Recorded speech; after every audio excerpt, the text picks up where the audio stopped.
At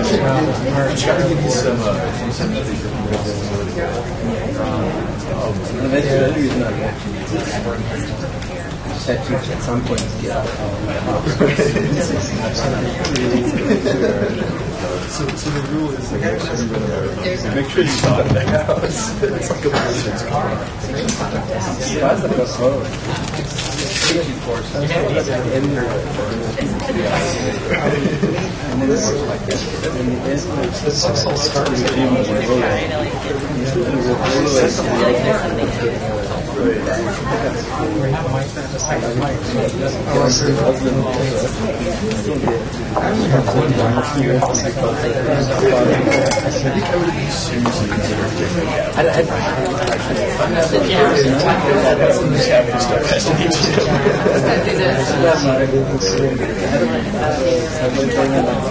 I guess you're sort of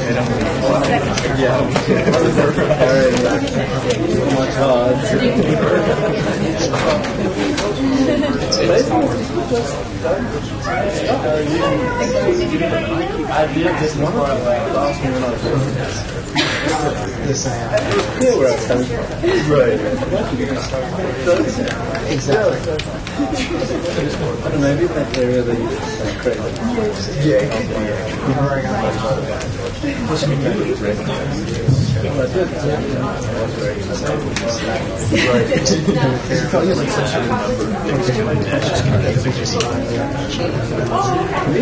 If you do it on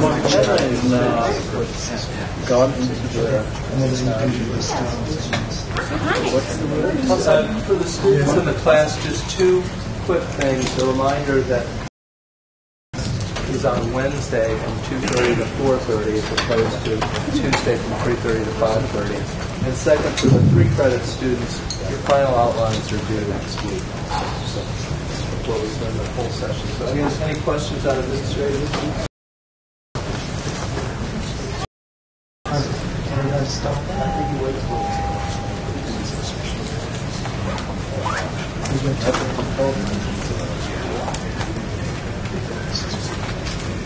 Is like C-SPAN, yes.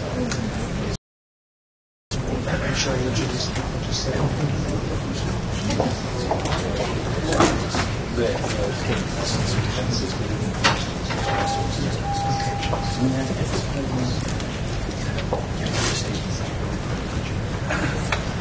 Maybe I'll just sit for both of them. That's what I might do. That way I don't have to,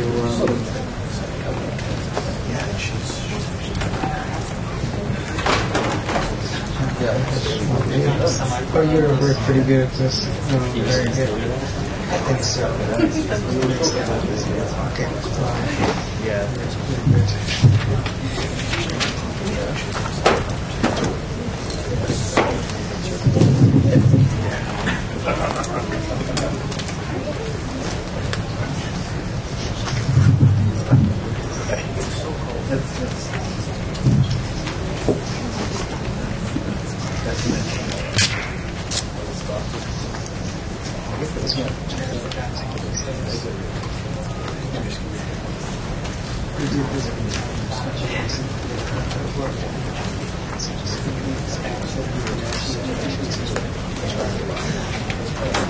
All right. Well, welcome everyone. Welcome to Georgetown Law and to the Oneill Institute Colloquium on National and Global Health Law. Welcome students, Georgetown Law community, and the wider university community. Thank you very much for coming. We have a very special day today, a very special person, and a very special topic, which is on the global AIDS pandemic and what we are doing about it and what we can do about it, and in particular what the United States and President's leadership role is in this area. I hope to also be able to talk about what we might do going forward with any new administration, a lot of fresh ideas about global AIDS in particular, and about global health and international development assistance for health more generally. It's really a great pleasure to introduce you to Ambassador Mark Dybul. Mark is not only a national and an international leader that is recognized in the AIDS and health world in every major city in the world, but he's also a very, very close friend of Georgetown's, a double graduate, a double Hoya, a triple Hoya. You've got undergraduate, medical, and honorary. So we've got a triple Hoya in the room, which I may beat out anyone else who's here. As I say, a close friend not only of Georgetown but of President Jack DeJoy's for many years. Ambassador Dybul is also an Assistant Surgeon General. He is most importantly serves as the United States Global AIDS Coordinator, and he leads the implementation of President Bush's emergency plan for AIDS relief. He also serves as a member of the Board of Trustees of the Woodrow Wilson International Center for Scholars, appointed by the President as a designated member from the federal government. Ambassador Dybul oversees all U.S. government engagement in the Global Fund to fight AIDS, tuberculosis, and malaria, and currently serves as chair of the Global Fund Finance and Audit Committee. We were just talking about that in our recollections and reflections about Geneva, where I have just come from Geneva, from UNAIDS and WHO, and I think you're about to go. We've both been there many times. At HHS, the Department of Health and Human Services, he serves as Assistant Director for Medical Affairs at the National Institutes of Health. He has many credentials, but I think beyond his credentials is the fact that the world owes him an enormous debt of gratitude for his leadership in global AIDS. It's, as we all know, probably the greatest humanitarian disaster of our time, and he personally and the President's program has done more to alleviate death than the world. I've been traveling to Africa, and it really is palpable on the ground, the difference. So Pepfar has been immersed in controversy. It's been, people love it or hate it. But one thing that simply can't be denied is that it's transformed the lives of countless thousands of people. And for this, there's nothing more important in the world. So thank you very much for coming, Mark. If I may call you Mark, we're friends. No, so. It would be odd any other way. It would be odd any other way. Let me, I think what I would like to do is take you back to the signing of Pepfar. Our second time. The second time, it's the more recent time. I had the privilege of being there. Peter Piot was there, who is currently the head of UNAIDS. And it was really an historic occasion. I think the feeling in the room was that this was President Bush's most important legacy. It was something that everyone was very proud of. And the President said this: there is no way to quantify Pepfar's greatest achievement, the spread of hope. And spreading hope is in our moral interests, because we believe that to whom much is given, much is required.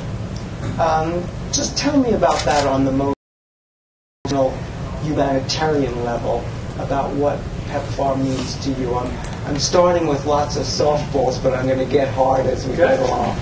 We can start with the hard ones, too. Well, I've never heard President Bush speak about development and what we've done. And I think it's important to note that Pepfar, as you point out, is the largest international health initiative in history for a single disease. But it's in a much broader framework of a tripling of all development resources, quadrupling for Africa, doubling for Latin America. That doesn't even include the massive debt relief that's occurred, and importantly, significant increases in trade. And as President Bush said just this week, building on President Clinton's initiative for increasing trade with Africa. And ultimately, that's how we're going to have development. I've never heard him talk about any of these aspects of development without saying to whom much is given, much is required. Now, people from a Christian tradition will understand where that comes from. It comes from the Gospel of Luke, but it's also known in the Jewish, in the Torah. It's a fundamental belief that is at the heart of these programs. And it's at the heart of why President Bush has felt these programs personally. But I think it also, this is why we probably had such strong bipartisan support. It's not just President Bush. We couldn't have gotten these numbers, the budgets that we've gotten, without very strong bipartisan support. And those people standing behind him were from all parties. It was remarkable. And it moved through the Senate and the House with overwhelming majorities of Democrats and Republicans because it reflects who the American people are. I think most Americans believe to whom much is given. Most Americans believe in generosity and compassion, and it's at the core of who we are. But we also believe we should get something for the money, and that's something new in development. We were actually criticized in the early part of Pepfar for setting tangible goals, for setting a care goal, a treatment goal, and a prevention goal. But that's not what development's supposed to be about. But I do think that's one of the reasons we've been successful, because we believe in to whom much is given, much is required, but we also believe to whom much is required in the countries. If you're going to provide enormous resources, there ought to be an outcome for it. So, but fundamentally, that impulse of compassion and generosity and the belief in the dignity and worth of every human life, and then the logical corollary that everyone deserves a chance, comes from that instinct. So this is primarily a humanitarian issue, but that reflects the present, but I think more importantly reflects who the American people are. Well, you mentioned, just to pick up on the biblical part of this. I mean, we were a Jesuit institution. The Jesuit spirit is to give, and you mentioned the Torah, but all religious traditions believe in this. The evangelical community really, just in terms of the politics of this, made a difference in the re-authorization. What changed? There was a point in that community's political engagement where it was very much on social values issues, right to life, and that changed in terms of poverty, and it changed in terms of international health, but it crystallized with global AIDS. Help us to tell us what that effect had on the president, but also on passage in Congress. Mm-hmm. Well, I think it actually gets back to, I mentioned the president spoke last week, about a week ago, and at a White House summit on development and sustaining this new era in development, this massive new commitment that really haven't seen since the Marshall Fund. And the reason I'm saying that is because the whole event was organized around the principles around successful development. How do you actually what are the principles? And these principles have actually been enshrined in international agreements, the Monterey Consent, the Paris Declaration, recently in Accra. And the four basic principles are country ownership. That's actually the key principle, that you have country ownership. But that for country ownership, you need good governance, you need a results base, and you need all sectors of society involved.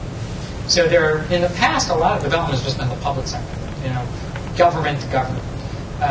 This administration and the approach we've taken is fundamentally different. All sectors of society have to be involved. And faith and community-based organizations are a part of that. I mean, You can go, and you probably have done this as well, you can go to many, many villages in Africa or Asia. You won't find a government structure or a physician, but you will find a faith community that's caring deeply for orphans, for health care. Something like 60% of the AIDS care. 40 to 70% of all health care Yeah. in sub-Saharan Africa is from faith-based organizations. Orphan care, we don't have good numbers, but I would guess it's 90 to 95% because that is the public sector. But it's not just faith communities either. You need the private sector very much engaged. Because development is not something governments do. Development is something that occurs at the grassroots level from the ground up. That's how economies grow. That's how democracy is developed. That's how people own their problems and solve their problems. And so you need the faith community involved. The faith community in this country has been involved on the ground for many years and is in a growing way in Africa and Latin America and Asia and many places. And they have been important not only in reauthorization but in authorization 5 years ago.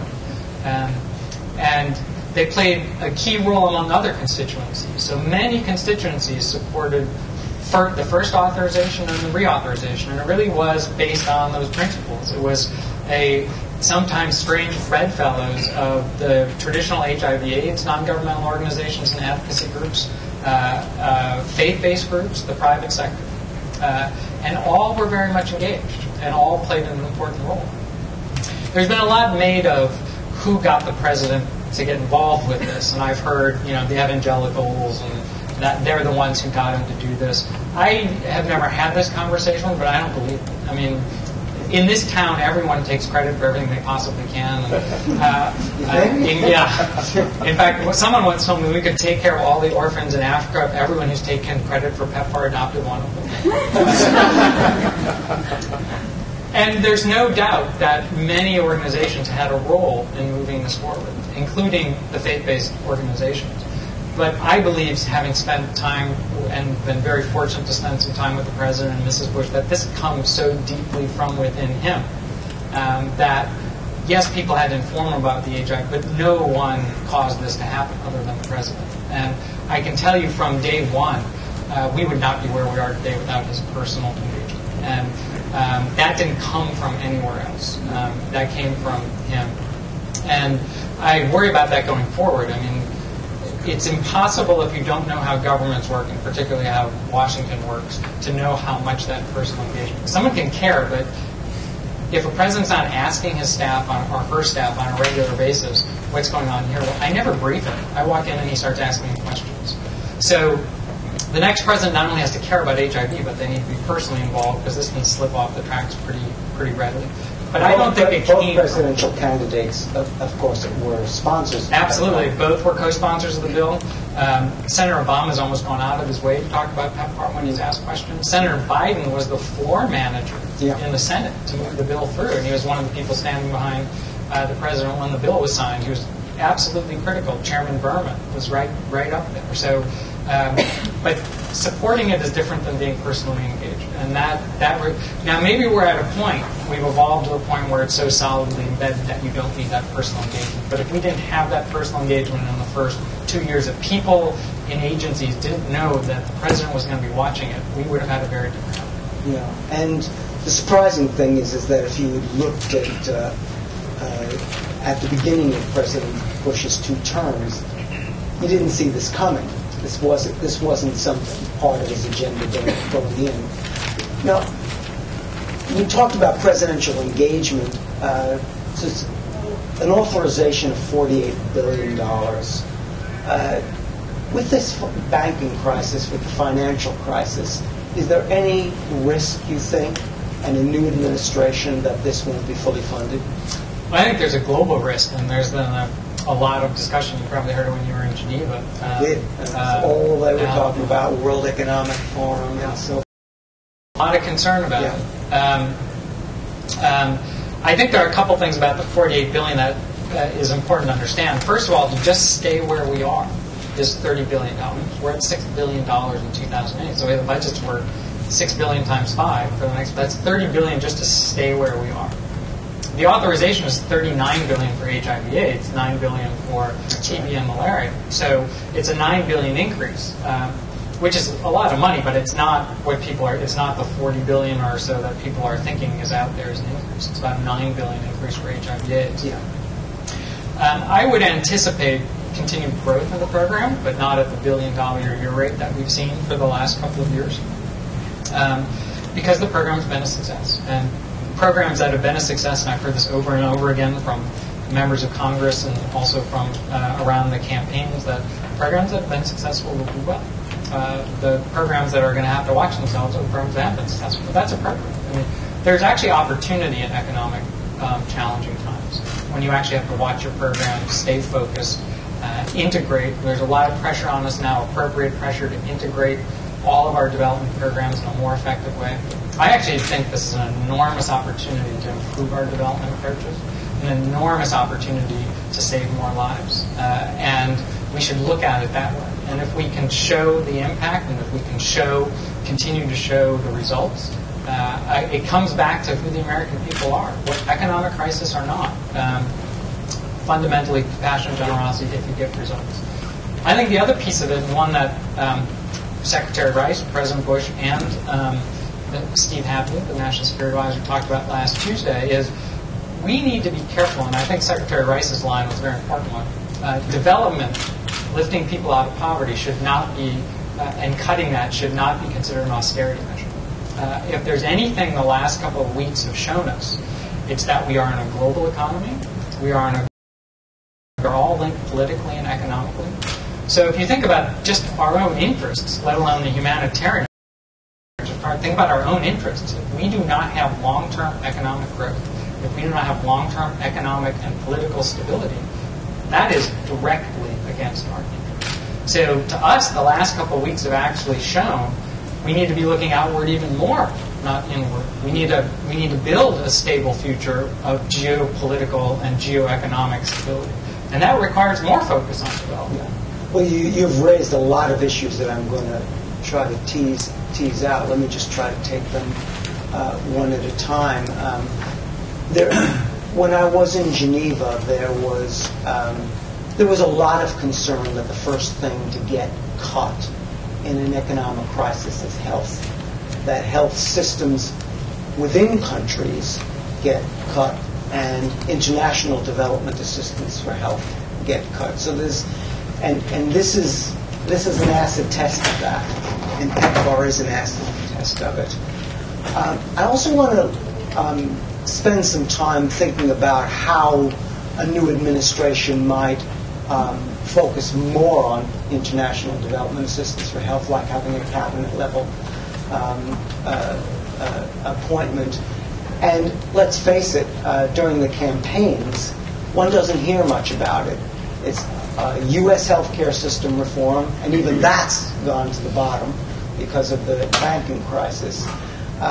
But before getting to all of that, I wanted to, if I may, challenge you about how good we are doing and how good Pepfar is. I mean, nobody doubts how important it is. But let me begin this way. I was at a meeting at WHO. Margaret Chan, the Director General of WHO, was there, and we ended up spending a lot of time on Pepfar.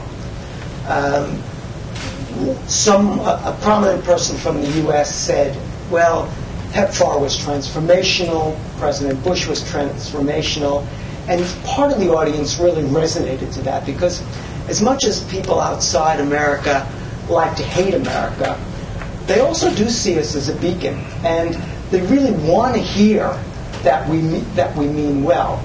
And I totally agree with you that the United States people and its government, we believe we are a very generous people. And Pepfar seems to suggest that. But if you dig deeper and you look at our development assistance record compared to other countries, we actually come quite low. The reauthorization has not been figured into this, but this includes the original Pepfar. We're near the bottom of G8 and OECD levels of development assistance as a percentage of our gross domestic product. And so if you look at the actual numbers, we actually rank near the bottom, if not the bottom, even with AIDS. So does that data contradict in any way this idea that we are this enormously generous? No, because it comes back to a fundamental disagreement, which is how is effective development carried out? Government to government, or is it people to people? And we people to people, that the only effective development is going to be people to people with all sectors engaged. Whereas many of our friends and colleagues, we have a long-standing disagreement, mostly friendly, sometimes not, that official development assistance, which measures effective government to government, is not an effective marker of development assistance.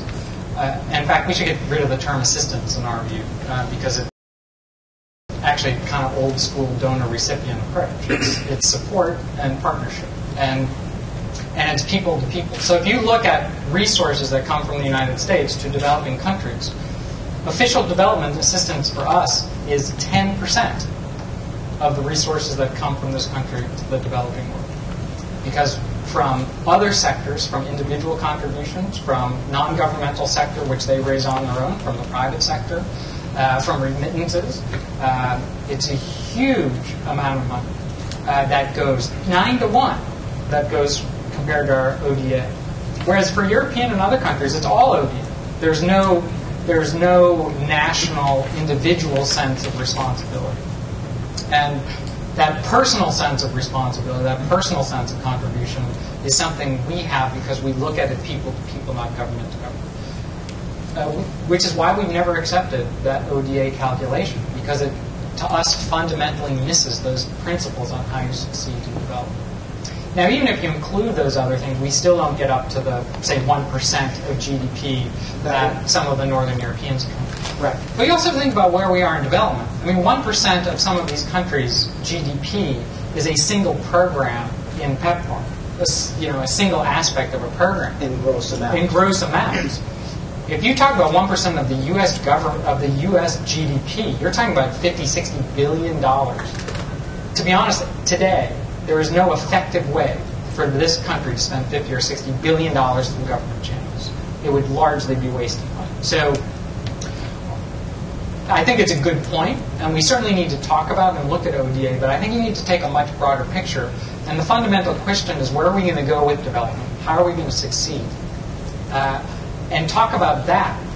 That's another thing about development that, to be honest, drives me nuts. Everyone begins the conversation with how much money is going for something.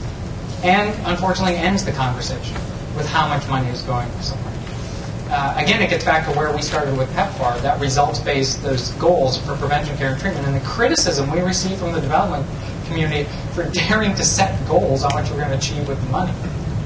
If you'd asked someone 7 years ago what the U.S. HIV AIDS, you would have been told, oh, we're spending about $500 million a year on HIV. If you asked them what we were doing with that money, almost no one could have told you, or what result you were getting for that money. To us, the question is, what is it you're trying to achieve?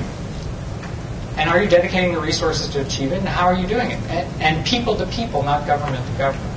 But this is a government program, Pepfar. It is a government program, but there's far more. So let's. The United States this year, according to the Kaiser Family Foundation, is providing 55% of the resources from the developed world for HIV/AIDS. 55%. Oh, on AIDS, undoubtedly. Okay. Yeah. If you go look at the G8, this was rather astounding too. The G8 makes lots of proclamations. We've been fighting for years and finally achieved this year a formulation in an appendix that actually said, what did the G8 commit to? And are we meeting it? And who's meeting it? Yes. Well, Glen Eagles didn't do it. This is the first time we all said we'd do it, and then no one wanted to actually do it. And the U.S. is the only one who's actually and the U.S. is the only one who's keeping the promise. That's one promise we kept, but the other promise... No, not just HIV/AIDS. Not just HIV/AIDS. No, we put up all the G8 commitments. All the G8 commitments for development in general. But we also did agree to a certain percentage of our... No, we never have. We have never agreed. But we did. We have never agreed to the 0.7% of ODA for the reasons that I put because forward. It's people. We do it because it's people to people, and because that's not where you start. Mm-hmm. Don't start with how much money you're going to contribute. Start with what are you going to achieve with it, what are our goals, And then we'll figure out how much money we need on an annual basis to get there. Don't just contribute money and hope that you're going to achieve a problem, solve a problem. Start with solving a problem, then we'll talk about the money. So we've never agreed to that. It was not part of the Paris Declaration. It was not part of the Monterey Consensus. It was a separate document that other countries has subscribed to. And to be honest, from our perspective, look, if that's what you need to get your country to contribute, God bless, good, great. We're going to go a different way, and we'll support huge sums of money for things that have specific outcomes. So we're not opposed to other countries following that. That's their choice. And there's no question that that what you've done in Pepfar in terms of actual concrete goals, monitoring, and targets kept has been revolutionary in international development assistance. Nobody could deny that. And it's been, I think, it's been perhaps the greatest achievement there. I think there's no question about that. It's not just Pepfar. That's the thing. We've tripled development resources. Not just it. We've tripled development resources in an 8-year period. Never happened. That has not happened since the Marshall Fund. Yeah. We've quadrupled them for Africa. We've doubled them for Latin America.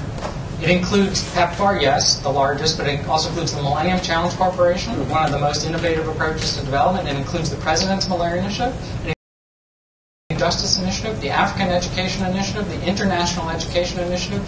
This has been one of the more aggressive approaches to development overall. This is not just HIV. It's a very broad picture. It includes debt relief and trade. And free trade is very much a piece of this. I mean, one of the most disturbing things, if you think about development for the long term, is where we're going on trade. And the President made that point very directly. So, trade is critical, but what about the Farm Bill? What about food subsidies? Well, the President Bush called again last week and said, look, if we're going, he's called for a global agreement on this, and he's also said we should, as a country, be buying. Doesn't have to be all of it, because we have issues, and we have at least 25%.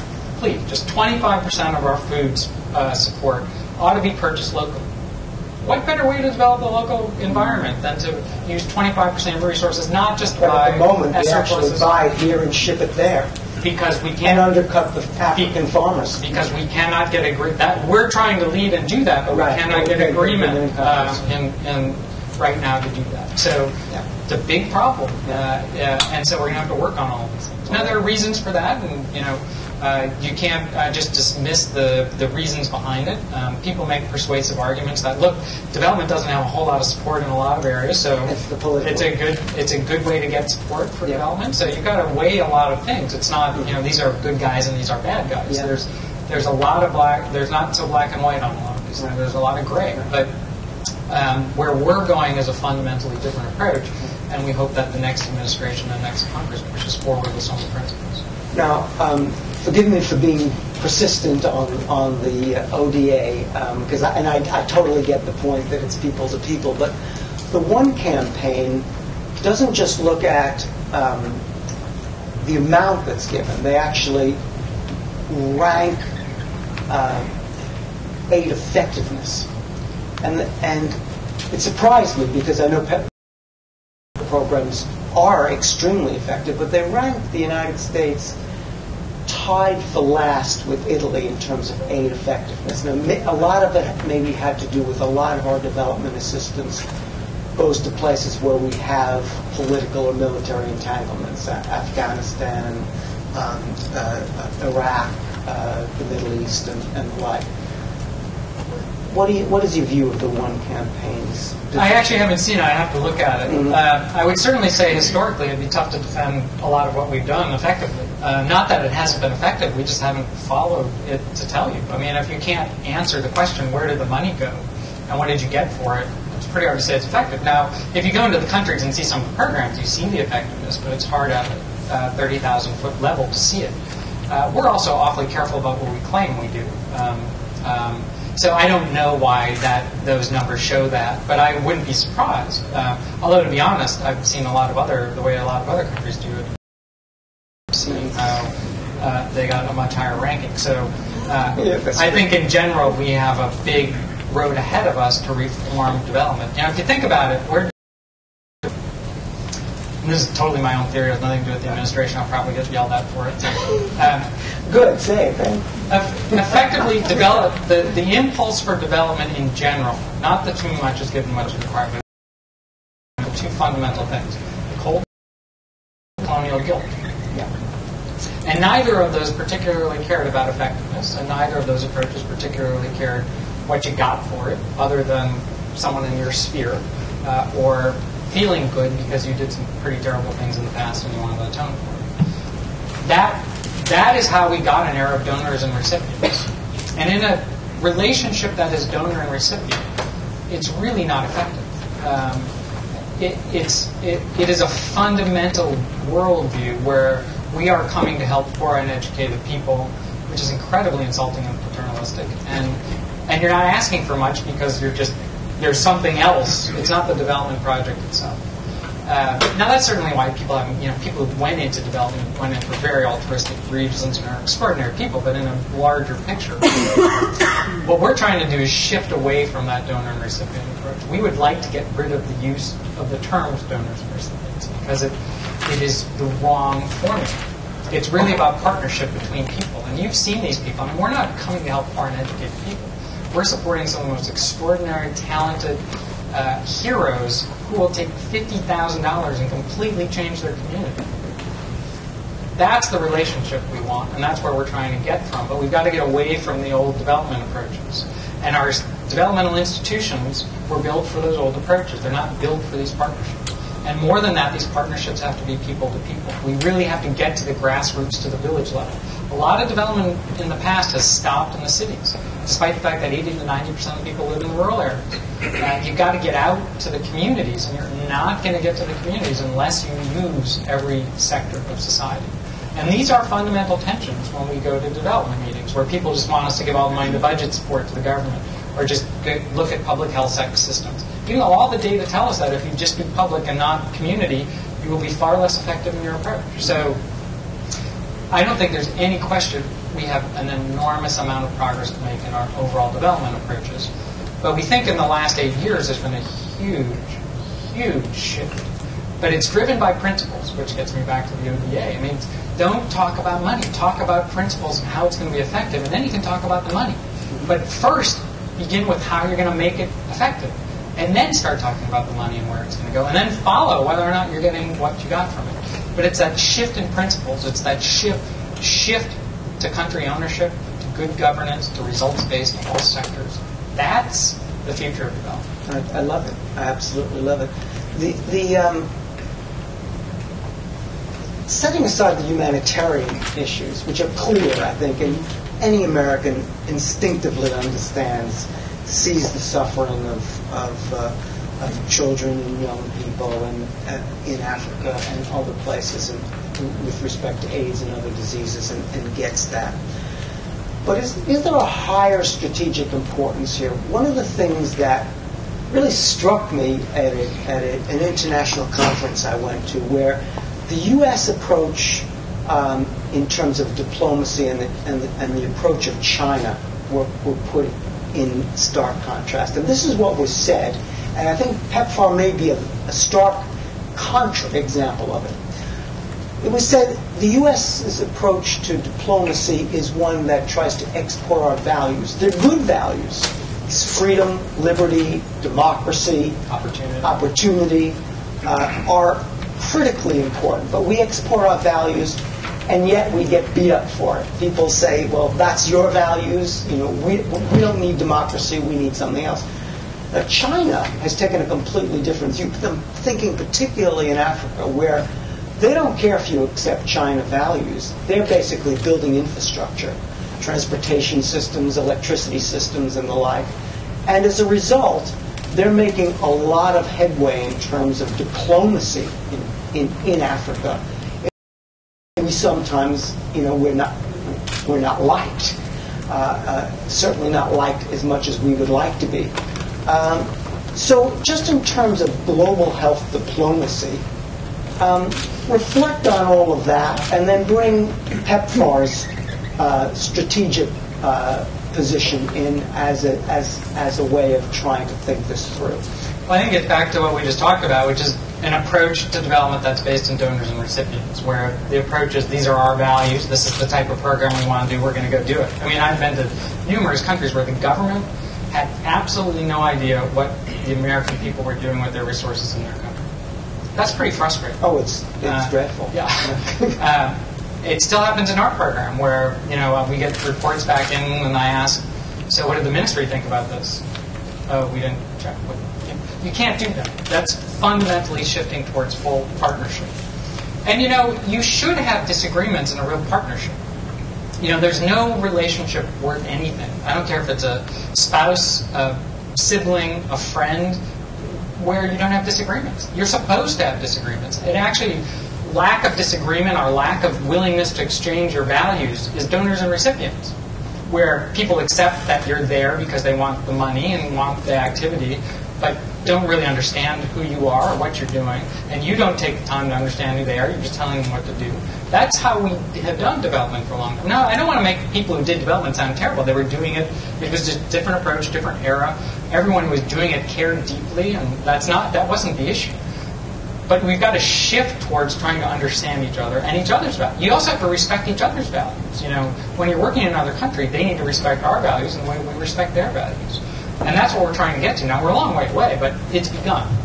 And I can tell you, having visited a number of countries, it's changed dramatically. There's a reason 8 of 10 of the countries in the world with the highest approval rating of the United States are in sub-Saharan Africa. Because it's Pepfar. It's because we've quadrupled resources. Yeah. I had the privilege of being with President Bush in Tanzania when he went with Mrs. Bush. The outpouring of true affection and support for the American people was overwhelming. Over tens of thousands of people talking. They had billboards all over the city saying, thank you for your support, thank you for your partnership, we believe in democracy, we believe in governance. All over the city. Every woman in the city was wearing a conga that had the crossed flags of America and Tanzania that said, thank you for your friendship. But is that exporting democracy or is that exporting health? It's actually all linked. Mm-hmm. And that's the thing I don't think people have understood. That's what's so extraordinary about this new era in development based in those principles of country ownership, good governance, results-based, and all sectors being involved. When you get down to the village level, whether it be for health or for construction or for agriculture, when you start getting down to the village level, you start transforming the relationship. You transform the relationship from a leader to the people, because for the first time there's a link that was never there before, and presidents of countries have told me this. But you also change what's happening on the ground. And the results-based, the building of these reporting requirements that everyone screams about, and I understand that can be too burdensome. I actually had a 19-year-old in rural Namibia implementing one of our programs said, what you're really doing is building democracy. Because for the first time, there was a sense of transparency and accountability for an activity in their building. And that has a spillover effect and a transformational effect. And once you do it, once you create that sense of hope and sense that I can change my local environment, that I can change the way things are, that's unstoppable. And it's not unrelated. This is what we need to start talking about, how health is related to democracy if you do it right. And our ambassadors are starting to say the same thing. Now, China is focusing on infrastructure. It's not exactly all the time for strictly humanitarian reasons. They're building them where there are mines and oil and geopolitical, economic. But that's fine. Sure. That's fine, right? As long as we're all trying to do the same thing together, which is to support the government. So we don't have a structure where we can pick out a company and say, as a government, we're going to fight for concessions for you. We can't do that. That breaks every antitrust law there is. China doesn't have that problem. So what we need to do is, when this is happening, work together with the Chinese and the government and the country to make sure that's all supporting the strategy the government wants to pursue, and make sure the country is getting what it deserves for those concessions. I'm actually very optimistic about the opportunities by putting these pieces together, because we don't do, for a lot of reasons, heavy infrastructure and those types of things. So let them do it, but let's all just do it together. But it gets back to that partnership and relationship. So effective development, health builds good governance. Health builds democracy. Sure. So, and as you know, the development, economic and social development and health, they're basically superimposable. They go along together. And these things come together if you do it right. And that's one of the problems. I don't know that we've done it so right. Our development approach is very siloed. very, very disparate, very turf-oriented. The administration and Secretary Rice has set up a new process to try to get over that. But we've got to get over it. A lot of this right now is kind of incidental fallout effect. And it's very possible. Imagine if we actually thought about doing it and concentrated on putting those different pieces together. First of all, we'd save a lot more money. We'd be a lot more efficient. I keep saying, and so far Henrietta hasn't hit me too hard, that we could probably be doing 20 to 40% more with the money we have today if we were better integrated just within the U.S. government than you look internationally and globally. So that's the opportunity I see in this economic time to say we have to do that now. And that's true with our international partners such as China. But it all comes back to programs to feed off each other, to build off each other in support of country ownership. Okay, well, the last part of our conversation before we turn it over to our wonderful students is I want to drill down a little bit more into Pepfar itself. Before doing that, I want to say that that in some of the criticisms that Pepfar has had in terms of its being a vertical program and the like, I'm well aware that you've been just an inspirational leader in seeing Pepfar as a much more horizontal program that's building health capacity, and I'm a great admirer of that. But nonetheless, I feel like I need to raise a few of these issues. One of them is this question of the spending directives, and so let's start with the prevention versus treatment. Anthony Fauci from NIH was one of our previous speakers, and I asked him this question, and he actually said that putting too much money into treatment, or as much as we do, can be counterproductive. Like, for every person we put into treatment, there's 3 or 4 new HIV infections, and treatment is so expensive because you don't want to take away the right to somebody to survive, but on the other hand, to have that spending directive that seems to be so tilted toward treatment and away from prevention does raise the public health person in me, give me some concern. What do you think? I think that's all fair discussion, and I appreciate the delicacy with which you want to ask some of these questions, but to be honest, we don't know. We, just like every relationship has disagreements, and what we need is a very candid and open discussion of these issues, because we don't know the answers to a lot of this, and we're flying in the dark on a lot of this stuff, and people are trying to do the best they can with the information. But if that's true, then I say more why Congress and the President should not have put these rigid directives in, because that means that in light of new evidence, there's nothing we can do to change that balance. Well, you actually always can. That's the beauty of the authorization and appropriation process. So all of that is fixable. If something were ever to change dramatically, say a vaccine is available or a microbicide, all that can change in appropriation. It would have to go back to Congress. No, it's in the annual appropriation, but that's not really an issue. That happens all the time. Right. This is a very delicate balance to try to figure out what's the right amount. The directives aren't that strong. Authorization than there were in the original, but they're still there. They're there, but they're very good in terms of. So at least 50% for care and treatment, not just treatment, but care and treatment. And for orphans, and potentially for prevention, whereas the last directive was 20% for prevention. Mm-hmm. You can see it in the goals, going from 7 million infections averted to 12 million infections averted. So the clear shift towards effective prevention programs. And there's no question. I actually quibble with for every person you put on treatment, this many people get infected. I mean, it's true, but I don't know what that means from a public health perspective. I mean, the best treatment is to there's no question about it. Right. Nonetheless, we still have an enormous number of people currently today who need treatment, and they will die if they don't. if they don't get the treatment. And that has a huge impact on their society. So a great study was just done and published in The Lancet in rural Uganda. Because of antiretroviral treatment, there was an 80% reduction in mortality among HIV-positive people. 80% reduction in non-HIV child mortality. The reason is probably because there was a 93% reduction in orphanhood because the parents were staying alive. Mm-hmm. So the impact on society of keeping these people alive is extraordinary. And the things that people don't always focus on is HIV is not a disease of the poorest of the poor. It's a disease of people who have climbed a couple of rungs on the. That's right. It preferentially infects teachers. 2/3 of new teachers in Zambia were dying. 2/3 of, you can set whatever Millennium Development Goal you want on education. Yeah. If all the teachers are going to die, there's not a darn thing you're going to do about it. Yeah.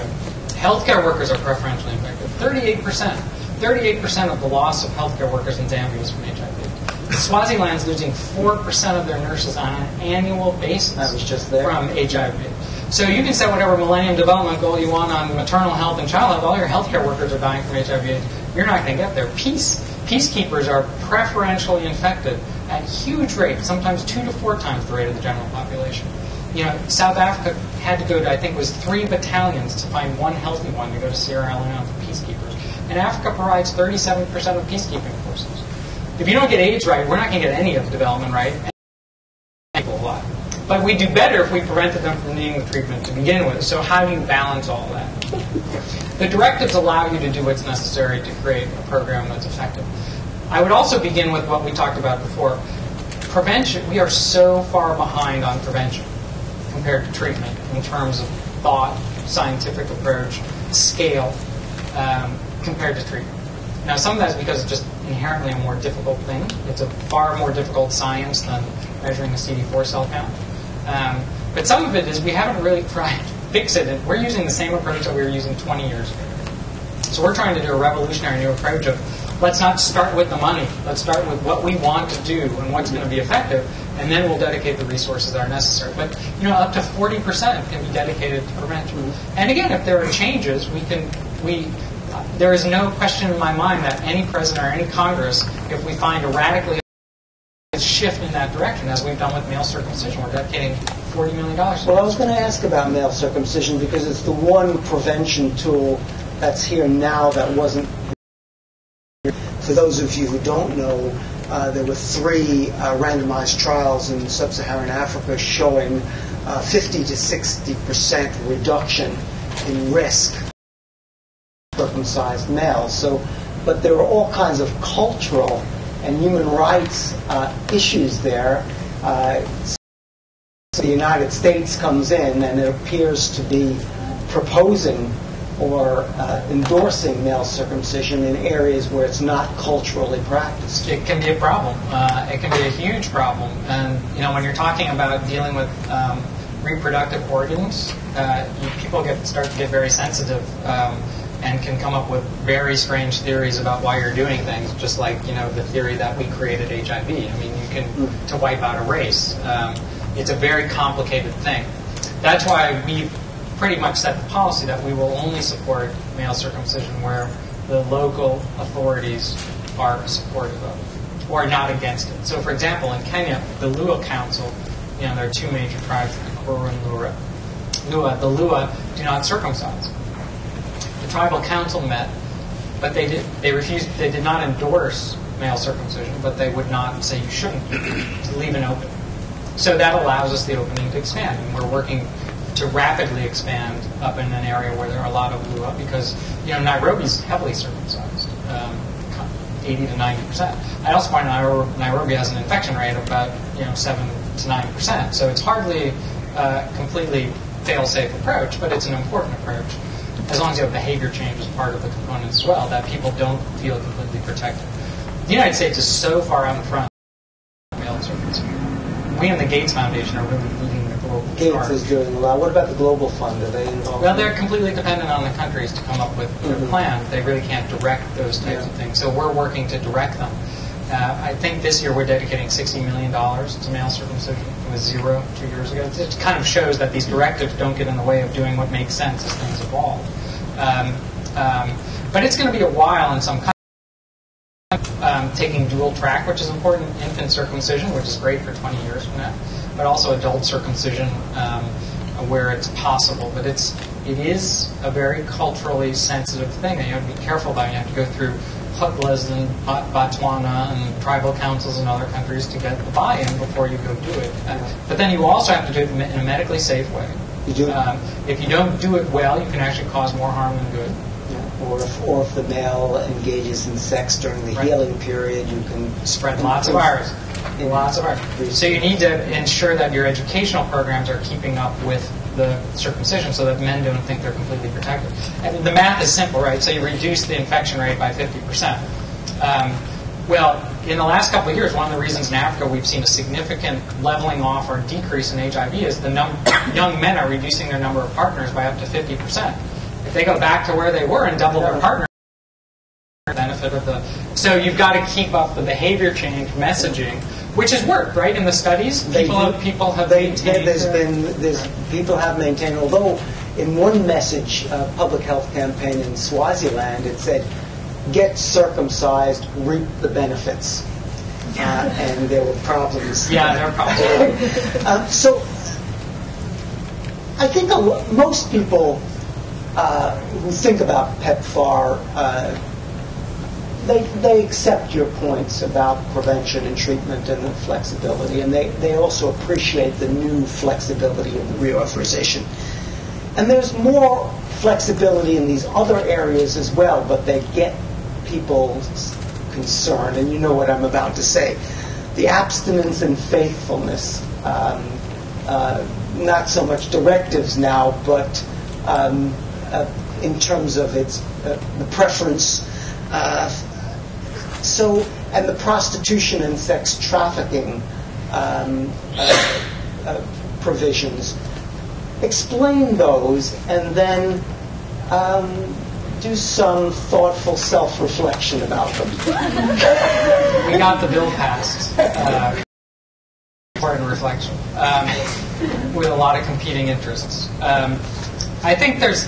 Someone once told me, and I think this is probably the most accurate statement, that the ideological commentary around so-called abstinence and fidelity got out in front of the data, and we never got people back to the data.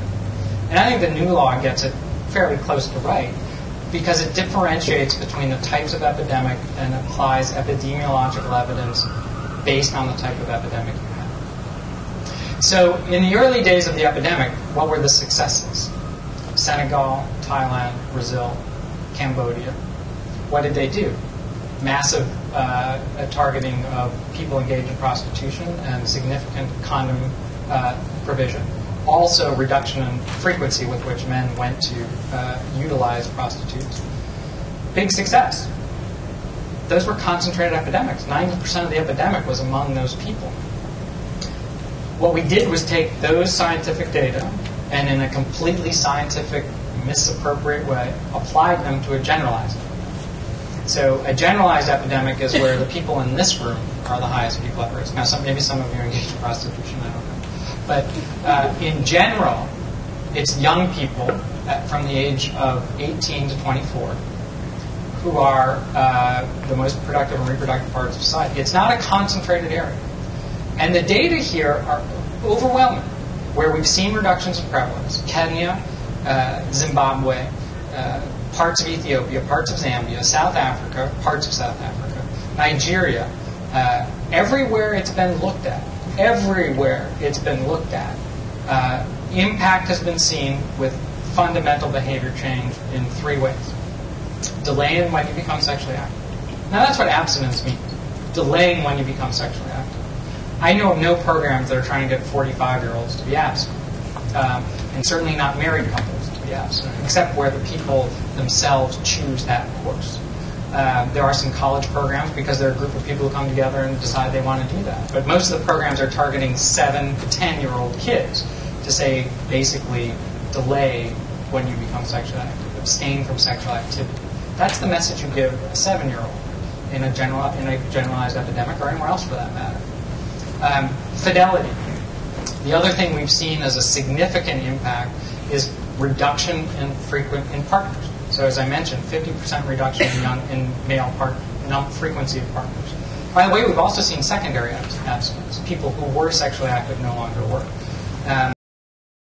These have been hugely effective. The third piece is condoms. But to be honest, in the last couple of years, when we've looked at impact where we've seen declining prevalence, there's very little change in the utilization of condoms. And the reason for that is that's all we did for the last 15 years. So we kind of hit a maximum. So you need all those things together.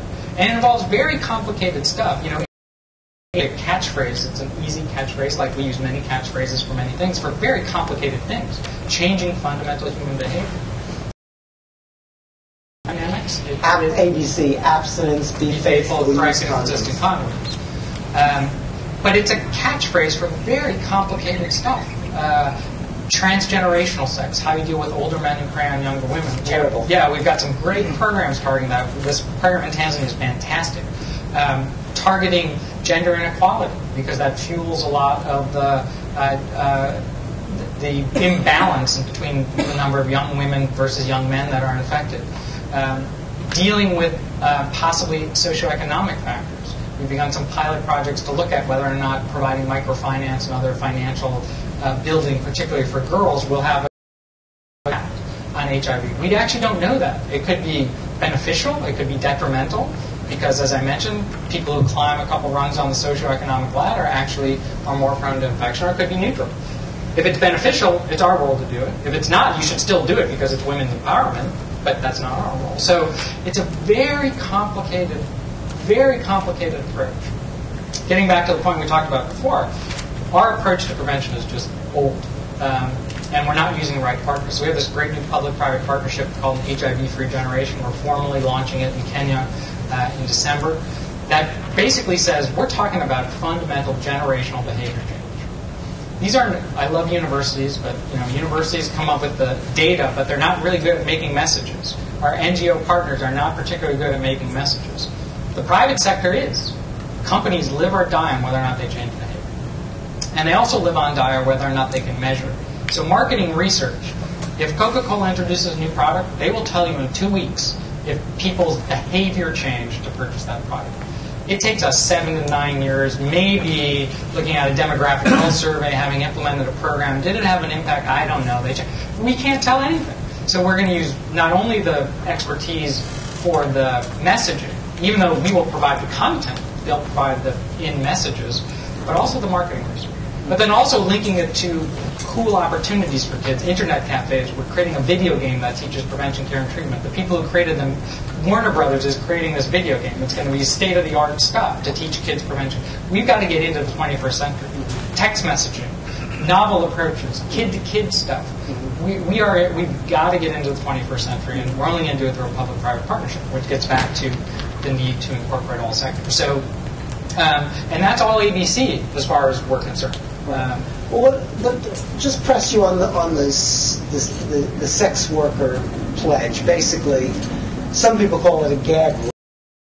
An NGO that wants to provide really good services for HIV. They want to get Pepfar funding, but they can't unless they actually make a pledge to oppose prostitution, even if they don't believe that, and even if they believe that, okay, I don't like prostitution, but I have to work with them. I can't condemn this group. Yeah.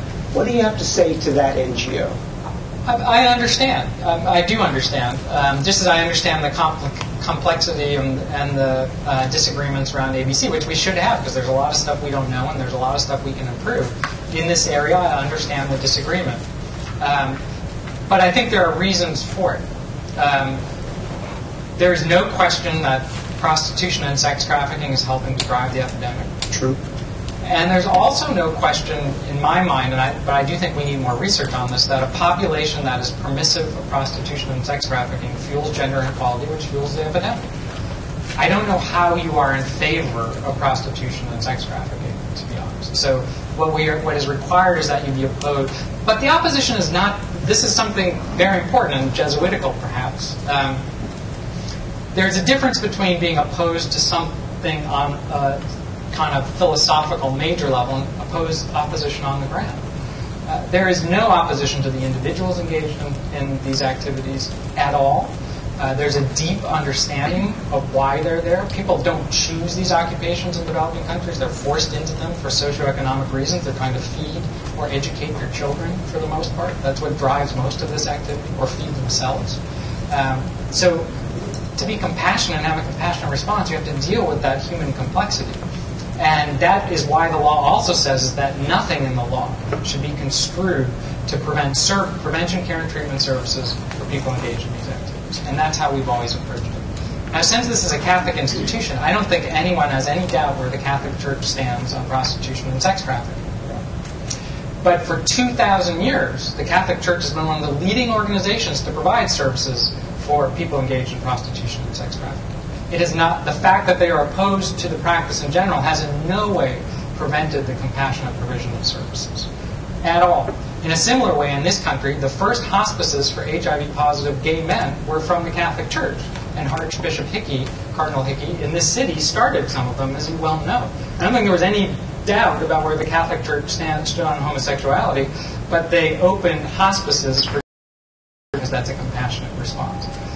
I understand people's difficulty with it, but we're not asking someone to go say to someone engaged in prostitution, you're a bad person, why are you doing this? It's more from a philosophical level, this is a problem that we need to deal with, but we have to provide services. I also understand it's a complex and difficult issue, but I think it makes sense. And it makes sense if you sit down and talk through it and try to see where we are on it. And, we provide more programs for people engaged in prostitution than anyone in the world, hands down. No question about it. And they're done in I've seen them. I go out of my way to go to these programs when I travel. Some of the programs we co-funded with the Europeans. The Europeans pulled out. We're the only ones funding the programs.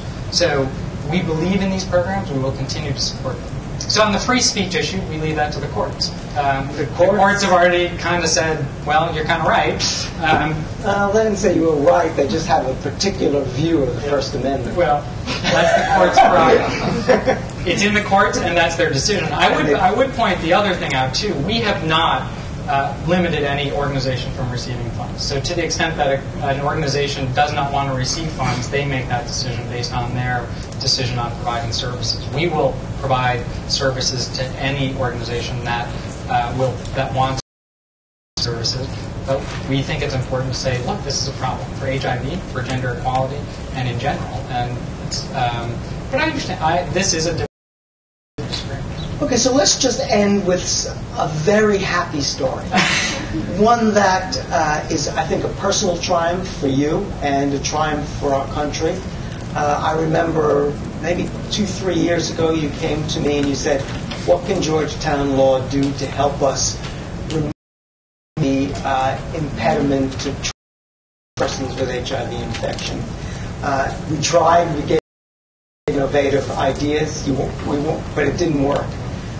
But yet you got it through Congress, lifted the travel ban, a great triumph for human rights. Does that make sense? I think it was such a strong bipartisan issue. The president tried to do what we could administratively. It didn't work out because we couldn't find so the law had to change. And now it has. Health and Human Services has said they're moving forward with regulation to remove HIV from the list. Unfortunately, these processes take more time than we like, but I think it is a wonderful thing.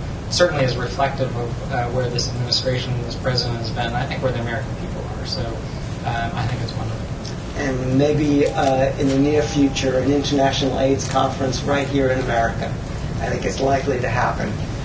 Well, thank you, Mark. This is for a real tour de force. Are we going to have the students take a break, and then we'll come back and have a... I can go forever. I did hardball. Okay, so I think we'll take a short break, a 5-minute break, and then we'll come back and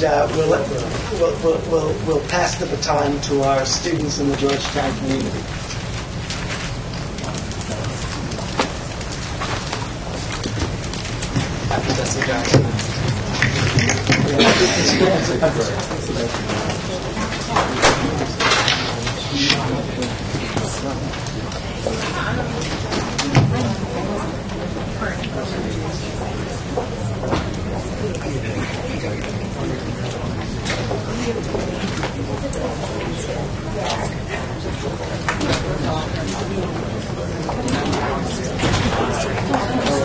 but I mean,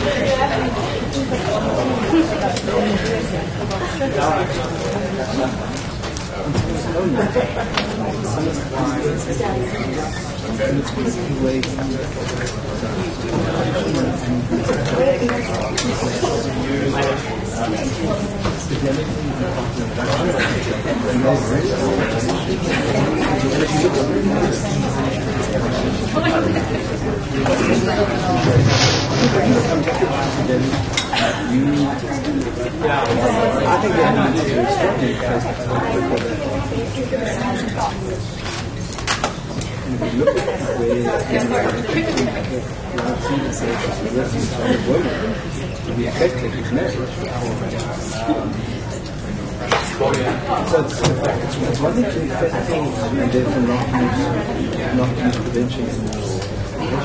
Another, reducing the cost. What's the cost? That they not.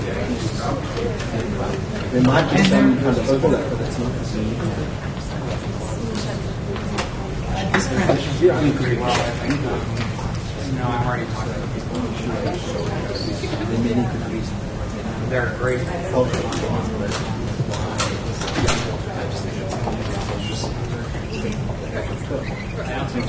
The athletes will let this fall off. It's very different. And they don't want it.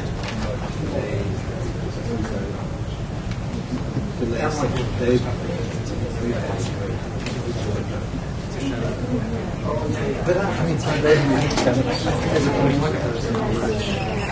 Which seems to suggest What I didn't say, which is astounding to look at. We lost it depends on where. on the second time. Where? First time North Carolina.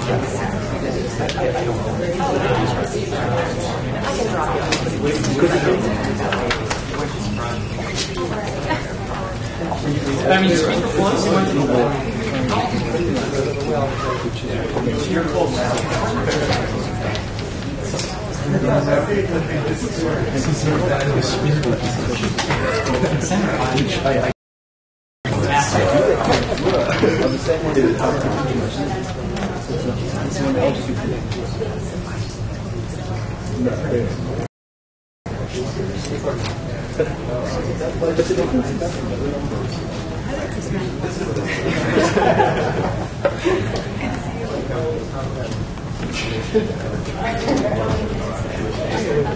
think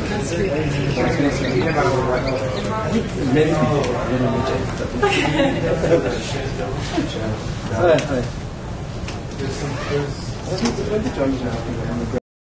depends on where you are. So you're not going to talk about very strong opinionated people. Give me the money and just give me the money and go ahead and do it. And you've got a strong constitution, take them like that. And you do it. But in other places, governments are like, look at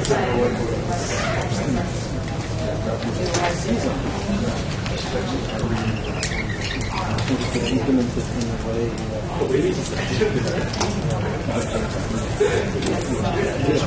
so that's the thing. The silicon real concern.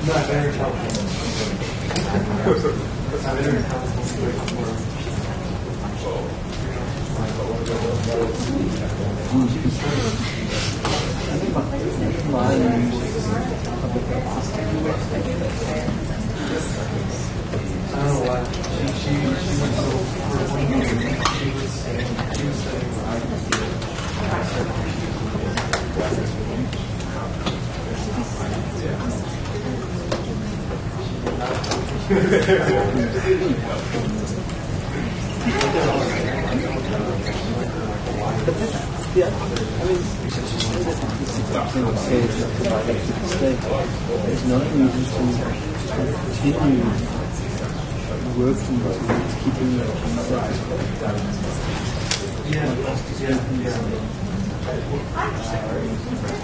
I mean, that's completely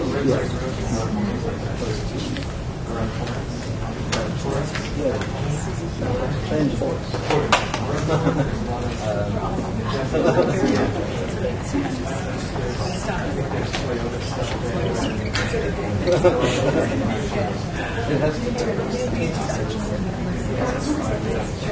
Well, there was the attack in Syria.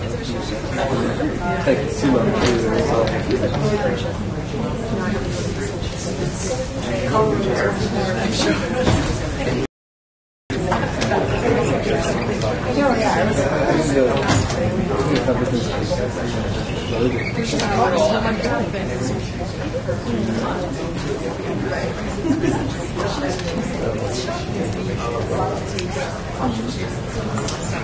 I was kind of enjoying this. I was at home with TV on next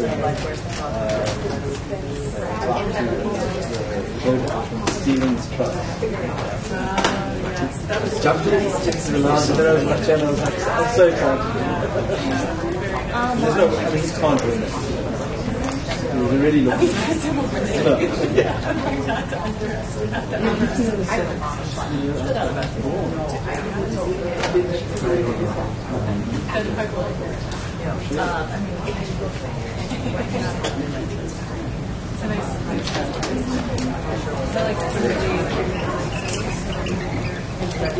Yes. So, and she was just like, I think it'll work. But the citizen You want to meet? yeah, I know. I was just very young. Even though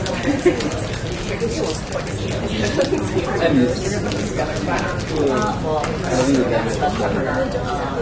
but yeah, like now whenever I see her, Next Thursday.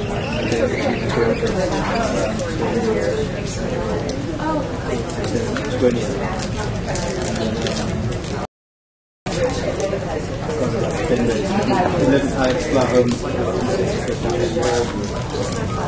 The moment I go back to work. So the plan is I haven't booked crash. And I'll book the plan.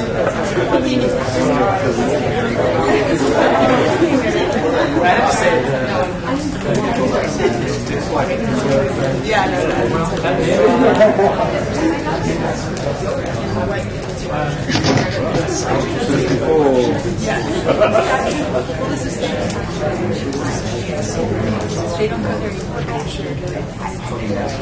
Right, okay.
Well, he made a Union Station, that's all I can say.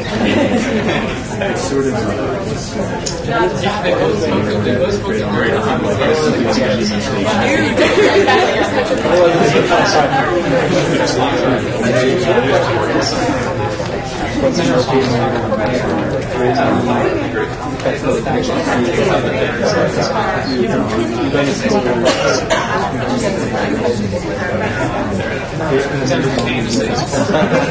I mean, you don't work enough. You have people on the other side. I mean, that's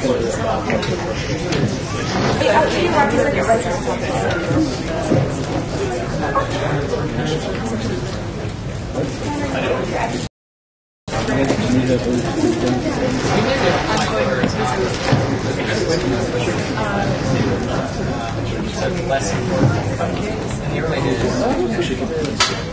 That's what I'm doing. I was in VHS on 3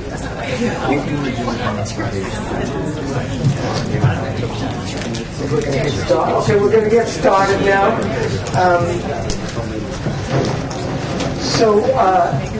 Thank you for that spirited discussion. Everyone has been really energized by it. One of the main reasons we do this colloquium is not just to bring distinguished speakers to Georgetown, which we love, but also to give our students a chance to engage personally with prominent speakers. And so I'm now going to invite students to begin the questioning. Once they've had the opportunity, we'll then move on to the other people in the room. We've got until 5:30, and then you and everyone here is going to be invited to a reception. So who's going to go first? Thank you for the talk. How to make Pepfar effort a long-term goal? Because we emphasize how different questions engage or how personal commitment for effort. But in my view, especially for AIDS, long-term commitment is important because what makes AIDS epidemic unique is that unfortunately the drugs for cure have not been developed. So that leads to the kind of dilemma where the more you succeed, the more successful, the more money you need to pay because the more and more people live longer. And the number get larger because of the fact that the effort is successful. So what do you think of the long-term commitment? How can that be possible? It's an excellent point, and President Bush said at the reauthorization, and has said before that, a lot of people talk about Pepfar's success. He says it's a good start because we have a long way to go in terms of coverage, but also for a long-term commitment because it is a lifelong commitment for treatment right now. It is a lifelong commitment to people who've begun on treatment, and prevention is actually lifelong too. It's not a one-off activity. I mean, you start with 5 to 7-year-old kids, and you have to stay with that person with new messages, keeping it alive for the rest of their life, pretty much, because they'll be at risk for a long time. So, prevention is long-term.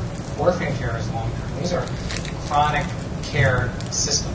I think that's one of the unique things about history, about Pepfar, and when the history of health is written, global health is written, I think it'll be remembered for the size of the commitment, it being so large, but also because it was the first time in history. And this is that we've actually committed to taking on a chronic disease. We've never done that in development.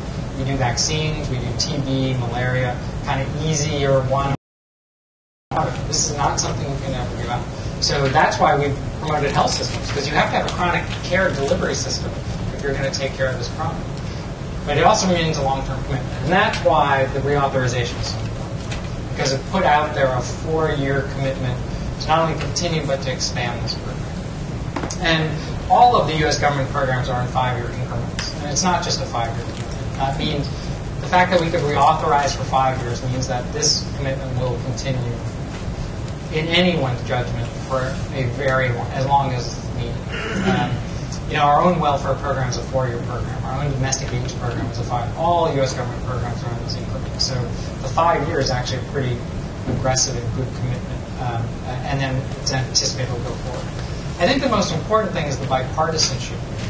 And again, I think that's because of this program people are. But Senator Biden led the floor debate on Pepfar. He led the floor debate. The vice president was a candidate. He was brilliant and just moved it and did everything he could to get it through, and did some extraordinary things to get it through, and his staff. It was bipartisan in committee. The vote in the Senate committee was 18-3. The vote in the Senate was 80-16. In the House, fully bipartisan committee, under Chairman Berman, and by the way, Senator Lugar was absolutely critical and one of the first people calling for the reauthorization in the House. Chairman Berman, after Chairman Lantos sadly died, Ileana Ross-Leighton, the ranking member, Chris Smith, and Donald Payne, about as far as you can get on ideological extremes, came together on this bill. Speaker Pelosi went to the well to speak in favor of the bill. And those of you who follow that is very rare for the Speaker of the House to go to the well. But she went to the well to speak for this bill. Just gives you a sense of how deeply and strongly the bipartisan community. So, bipartisan, and there were 308 votes in the House for it. And the only people who voted against it, not a single Democrat voted against it the first time, only one did the second time in the House. The only people who voted against it were fiscally conservative Republicans who said, I love the program, it's just too much money. So, that it is such deep and wide bipartisan support that I don't have a lot of concern about it. And I really do think the economic situation, although challenging, we should view as an opportunity to improve our programs, to streamline, to be more. But to be honest, if we lose that type of huge loss by whomever is working on this program, that they will have failed terribly. The goodwill and strength of bipartisanship is so strong that it would take a lot of work. So I have no doubt about the long term.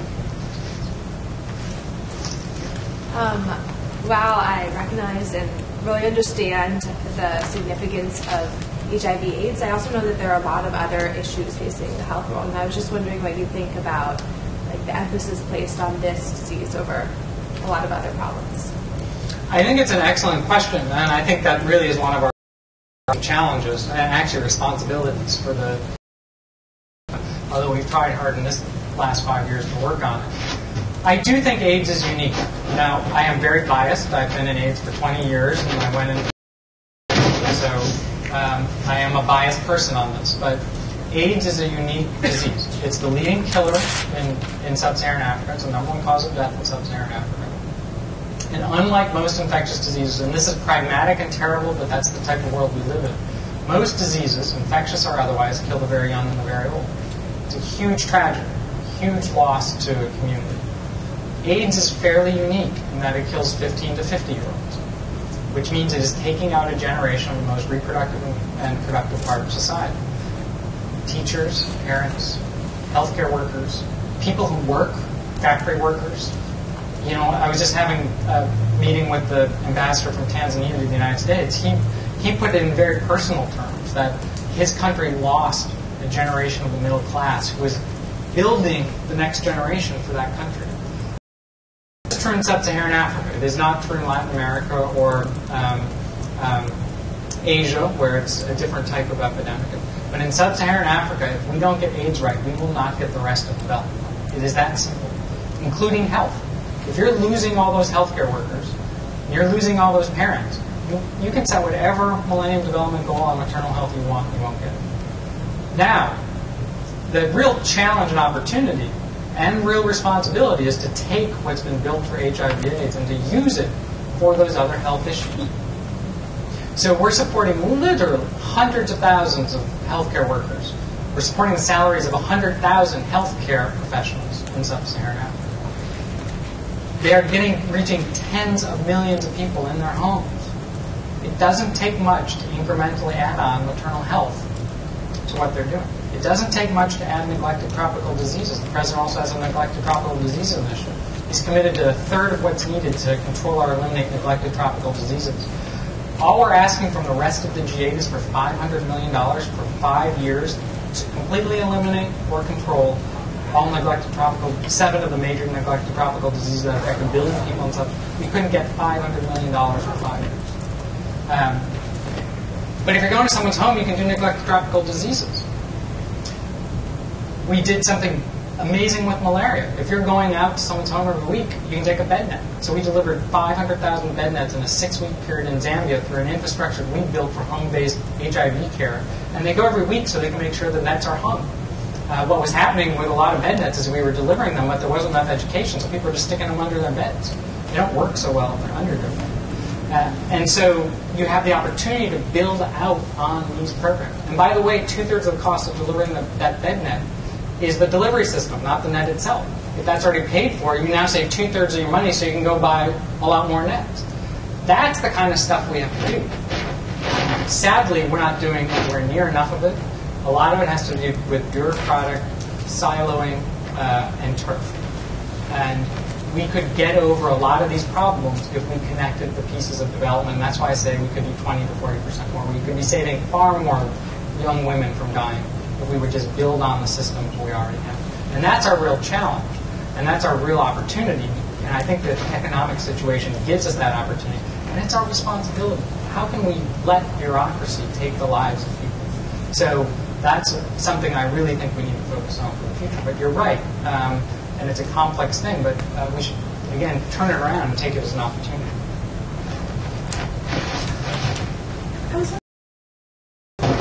Where the program is housed in terms of why not USAID or why not one of the other sort of established development aid programs? And I guess it's a two-part question. The impetus forward, how has it affected the application of the program? Did you read Foreign Affairs today? There's an article on this from three former AID administrators. I think it gets where we want to go, and therefore how would we get there? We always begin with where do we want to be in 5 years and what needs to be done to get us there. When I first started going out to the field to do AIDS research, actually, I would go to a country and we would have a USAID person working on HIV, we'd have a CDC person working on HIV, sometimes a DOD person, sometimes a Department of Labor person, always the State Department engaged. Most of the time, they didn't know the other person. They didn't have their phone numbers. They had absolutely no idea what they were doing in that country. There was no coordination among the agencies. There was no sense of a national strategy or how we're supporting the program, the national program. Often the ambassador, our ambassador, had no idea what any of the agencies were doing because the agencies just got their appropriation to their individual agency. So their view was they reported back to their home agency, not to the ambassador. We couldn't tell the country what we were doing in their country. Imagine how they felt about that. So we said that's really silly. What we need is a unified approach, an integrated approach, which would certainly save resources, but also be far more effective, and would allow us to support a national program and a national strategy. And so the only way to do it was to bring all those organizations together. Ambassador in the country in charge. So completely different than 5 years ago. We now have one entity that comes up through the chief of mission, our ambassador. We have a full plan that we can work with the government and our other partners so they know what we're doing and where we're fitting into the national strategy. It's night and day. That's effective development. Now, where would you put it? Well, state was a pretty good place because we wanted to put it under the ambassador to have the full weight and influence of the U.S. government in that country, and because it was the only one that made sense for coordination. You pick one of the agencies over the others, and all you're going to do is cause them to have a food fight. Whereas if you put someone who's not really engaged in programming, but has oversight over them, you've got a much better shot. We're now under the Secretary of State, generally the most powerful member of any cabinet. So when we have issues that we need to push for, we have the Secretary of State to push for us. There's no better position to be in a bureaucratic structure. So I think we have the bureaucratic structure exactly right. And I think what this administration has tried to do is set up a director of foreign assistance that then tries to integrate for all areas of development. We have a ways to go on that, but I'm pretty excited about it, and I think there'll be some good things coming. Very personally, I don't know what the administration's position on. I think a new department for development would be a disaster. I think it would be a disaster bureaucratically. It would be a disaster in taking our eye off the ball. A department's not going to fix the problems that we have in development. And a cabinet secretary who used to have the Secretary of State as your proponent, you're now the most junior cabinet member with a portfolio of $22 billion, which in a cabinet is not a lot. You went up to 50, not a lot. And you will regularly be at odds with the Secretary of State and Secretary of Defense. Who do you think is going to win? So I think we'll take our eye off the ball, and it's not effective anyway, so why don't we actually work on the system we already have? So would state be also the lead agency for all international development systems? My view is that is the right approach. It's not the way it is now, though. It's not the way it is now. But you think would be the better approach. Interesting. I'm going to stick with students, Lizzie. You mentioned that you wanted to take a different approach to development, not have donors and recipients, but have disagreements among the partners, and sort of create a new form of development. The criticism of Pepfar development has been that we pick what we want to focus on, and we set the goals that we want to see, hearing as much from the countries we're giving to about what they need. Could you comment on that and see if there's any changes that you anticipate? I think you're absolutely right. And I gave goals that we want to get to, but it's a process to get there. We're nowhere near that. We're a heck of a lot further than we were 4 years ago. But we still have a long way to go. I also think it gets back to that where we have disagreements and value differences. What's important is to know what you're going to do in a country, because there's no way we're ever going to do everything. What we want to know is what piece of the national strategy do we fit into, given our own values too, and respectful of their values, and what pieces don't. There'll always be opportunity for others, and we need others to contribute. We can't, even at 55% of HIV/AIDS, we can't do what needs to be done unless there aren't more people engaged. But we also recognize that we could do better, so we're actually taking a completely different approach the second time around. We actually recognize that putting out goals and listing 15 countries, or 14 initially, wasn't the best way to do a partnership. So for the next 5 years, we're actually creating partnership compacts. That we are basically saying we need to achieve these goals with this amount of money. But we'll do it in whatever creative way the country wants to. Which countries want to work with us and develop a partnership compact? Where do you want to go in 5 years? Where do you want to be in 5 years from now? How much will that cost? And what's the U.S. government's role? And work with the governments and the non-governmental sector to achieve those goals that the country has, that we will support. Now, we have goals too. We've got to achieve with the resources we have, but we want to follow the country's lead. And these compacts will have a couple of pieces. One is financial. You know, what is our financial commitment going to be? What's the country's financial commitment going to be? You know, countries can do more in development themselves too, especially the middle-income countries. But even the lower-income countries, when they put money towards a disease or a health system, they're far more committed because it's their money. Their money's vested in it. And it doesn't. If they want to put money to build a health system more strongly, that'll make the HIV/AIDS dollars work better. If they want to build a human resources. But then the other piece is policies. There are some things that don't cost governments very much money but are essential for effective programs. So task shifting, allowing community health workers and a rational approach to health systems to be utilized. Policies and practices now prohibit that. I go to clinics all the time where the nurses are still doing the counseling and testing for HIV/AIDS. 20% in 3 of the clinics I've been in recently. You could increase health workforce capacity by 20% tomorrow by getting those nurses out of counseling and testing and having the lay counselor do it. But the country has to change that policy. We can't do that. Policies on gender equality and gender violence, we know are essential for HIV/AIDS and for many other areas of development. Countries need to take the lead on that. And if they don't make those policy changes, no amount of development support is going to change that. Protection for widows, legal property right protection for widows and for orphans doesn't exist in many countries. So we want to work with countries on those policies. Then some HIV-specific stuff, rapid test, opt-out testing. So we agree with you that we didn't do as well as we could have, so these partnership compacts are a way for the future. I don't know where the money's going to go for the next 5 years. We're going to sit down with countries and see how we're going to work together, and that's where the money's going to go to achieve the results. But it's a process. It's going to take us a while to get there. I think some of the criticism is valid. I think a fair amount of it is, but we're trying to work our way to a new process to make it better. And that's why the ongoing dialogue is so Yes. Hugh and then Jeff. Okay, great. You mentioned how important it is for this president to have been personally involved in the development of Pepfar. We also point out that support, while important, isn't as important perhaps as that type of personal involvement. And I wonder what specific types of involvement you'd like to see carried over in the next administration, as well as what things that you think that president could do differently than the president. In terms of what we know, that we need the personal, direct engagement, the frequency of activity around HIV and that global HIV that we had in the first administration.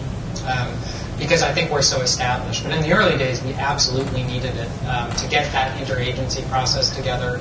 Everyone knew that the president and chief of staff was watching what was happening, and that makes a huge difference. I don't know that we need that anymore because we've made so much progress in where we are. In terms of things that could be done differently, I don't know that a president could do any better than this president, but I do think there are areas they do need to make sure they talk about it and it's on their radar screen and that they hear about it, and that they are forcing what we're talking about, the need to do better at integrating our development programs. President Bush talked about this a lot. In reauthorization, when he called for it, he said the things we need to work on are partnership compacts and integrating, connecting the dots of development better. So I think that's an area that really needs to be focused on. We've tried, but we need a new president to really focus on. And I actually think, again, that the economic challenges the country's having right now will help focus on that. If you're going to want to do more in development, you're going to have to force those things to occur, or the support won't be there. So I think it's a great example. And I think both candidates, co-sponsors of the legislation in the Senate, as Larry pointed out, Senator Biden keying the passage of Pepfar. So I think the opportunity is absolutely there. Okay, Jackie will be the last student, and then we'll broaden it out. Thank you.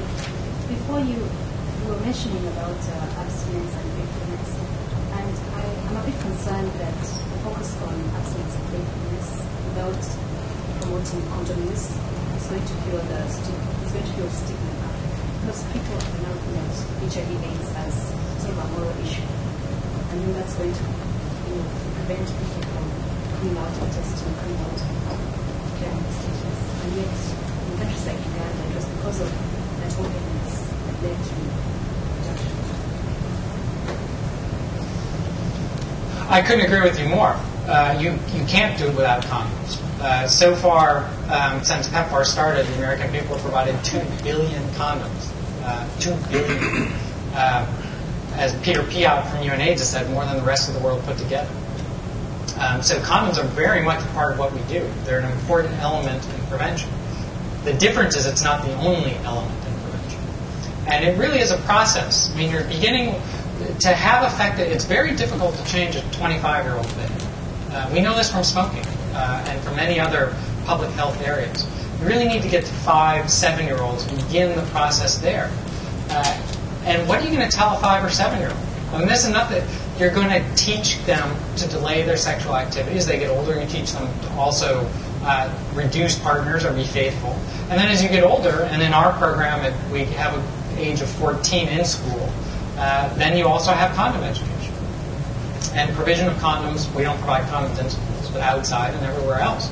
2 billion of them. So condom process. What we're trying to do, though, is get beyond kind of the catchphrases, as I mentioned, to the more deeply cultural issues. And one of the more exciting things that's happening is what's called life skills program. To do the exact opposite of what you're talking about. The basic message of life skills is to teach young people to respect themselves and to respect others. Their parents love them and care about them. It leads to a different approach to life. So it leads to social responsibility. Now, one of the outpourings of that would be sexual responsibility. That you respect other people, you don't prey on them. Young boys don't prey on young girls. And you refrain from sexual activity until you care about someone deeply. That's a corollary. One of the corollaries is gender equality. We're seeing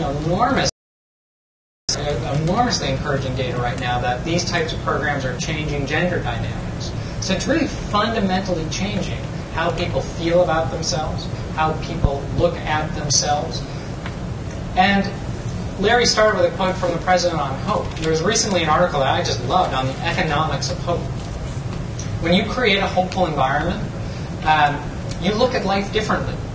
You think about educating yourself and educating your children. You think about looking for a job. If you think you're going to be dead in a year, why would you bother pursuing school? Or why go look for a job? When you have hope, when you think your community has hope in a future, you behave very differently. And that's what that's what all these programs are about, fundamentally changing the dynamic in the community. and in a nation in a hopeful way, and the prevention programs and these life skills programs very built on it. So it's not this that. Larry also said abstinence versus if you ever say versus in an HIV context, you've already started in the wrong place. It's this plus that, and everything else you can throw at it. And we're even calling it a kitchen sink approach to prevention. That's what we're going to need. But we are big supporters of condoms. And President Bush talks about the need for condoms on a regular basis. But it's in a bigger picture view. And that's why the stigma and discrimination has not been a problem and won't be a problem, because it's in this larger picture. You need to be careful. You need to be very careful. Sometimes people say silly things to stigmatize people who engage in sexual activity. People also stigmatize people who decide to abstain. I've seen people, 20-year-olds, stand up in a community and say, I've decided I'm going to refrain from sexual activity because I'm afraid of HIV/AIDS, because I care about who my partners are. And people laugh at them. What kind of a reaction is that when someone makes a decision that's healthy for them, that they've made for themselves, and then you laugh at them because you have a different view? That's not very healthy either. So we have stigma all around here and messed up worldviews all around. What we need to do is give people information, allow them to make informed decisions, and then respect what they do as long as they make healthy decisions. Okay, you've had your hand up for a while.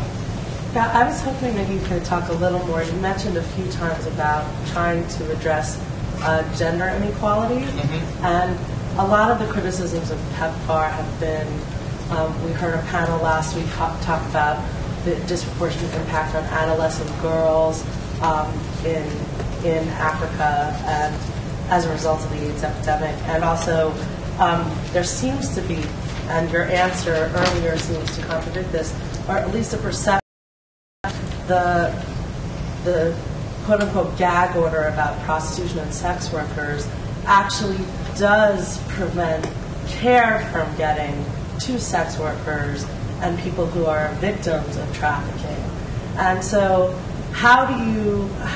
what is your sense about how the side of the program we do control can kind of address some of these things? And the last piece of it is you talked about how in 20 years we haven't had really refreshing ways of talking about prevention, and the one way that people have come up with is kind of a prevention for men, although systemically it will affect women clearly if less men are infected. So how do you see this for prevention that you talked about in the Pepfar budget?